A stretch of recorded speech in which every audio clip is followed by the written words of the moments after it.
Welcome to the Solemn Vanguard channel. Today we are discussing some Vanguard ban list predictions, but first a message from our sponsor. Sponsored by Royalty Playmat Designs, the perfect way to get a custom playmat made to your specifications, characters, logos, symbols, text, play zones, or the name of your bunny.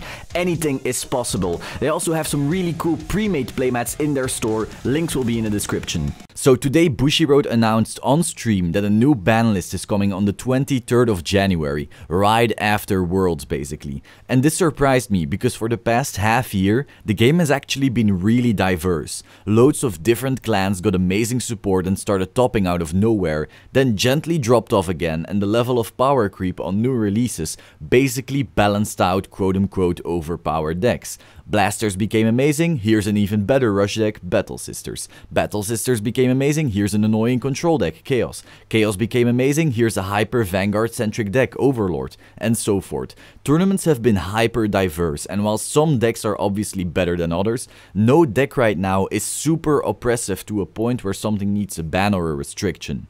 You could make the argument that Alexandros is super strong in Tavas, but then you could say the same for Overlord the Purge, Overwhelming Gridora, and Delusion Chaos. I don't see Bushiroad restricting the biggest boss cards of various clans at once. So what will they do? They could maybe unrestrict some cards to bring back certain older meta decks that are now weaker compared to what's currently available. For example, they brought back Sanctuary Guard, they brought back Conroe. So Time Leap hasn't been relevant in ages, so perhaps they could rethink their decision on Urwatar. As much as I hate this card, it's no longer as big of a threat as it used to be now that CTB is so strong, especially now that they will be getting a new Chronojet Grade 3 in set 14. But on the other hand, I don't think they'll unrestrict TikTok because aggressive Time Leap wombo combos might get out of hand with the new ZR Dust. For this reason, we might not see any favorable Gear Chronicle gifts, and I would completely understand that decision.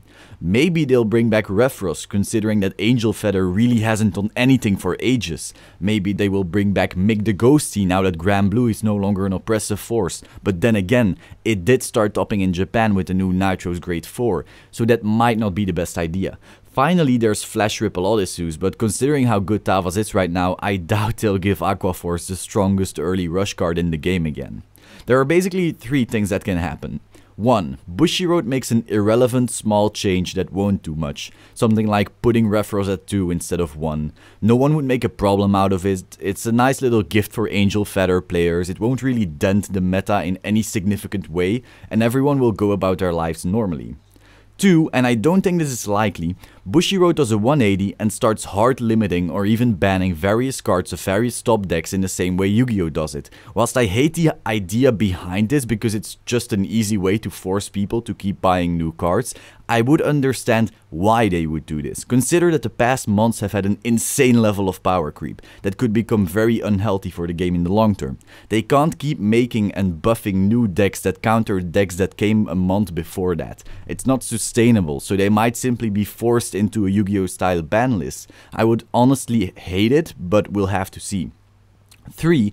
And I think this is a relatively likely scenario, Bushiroad might be forced into restricting certain cards because they have designed themselves into a corner with the G era and now need to tone things down. Before adding a new mechanic into the game, keep in mind that the G era is ending soon.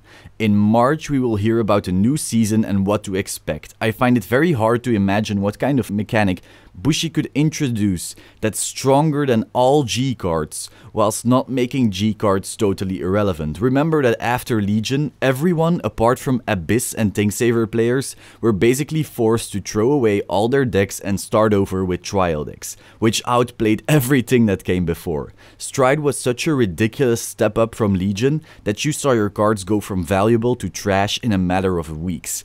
I feel like the mid and end of the G era was such a healthy thing for the game as far as strategy and interactions go, that they won't just make a new mechanic that makes G obsolete. I don't think anyone has the patience to play with trial decks for 2 years before finally having interesting decks again. So Bushiroad needs to find a way to bring a new mechanic into the game without forcing everyone to start over with trial decks. And I think this new ban list might just be it. Regardless, I for one am both excited for and scared of the new season, but we'll just have to wait and see. What do you think will happen in this new ban list? Will we see a new era of Vanguard restrictions, or will it just be yet another mild, irrelevant change? Let me know in the comments down below. Like the video if you liked the video, subscribe to the Solemn Vanguard channel, click the bell button to stay up to date, and I will see you soon. Ciao!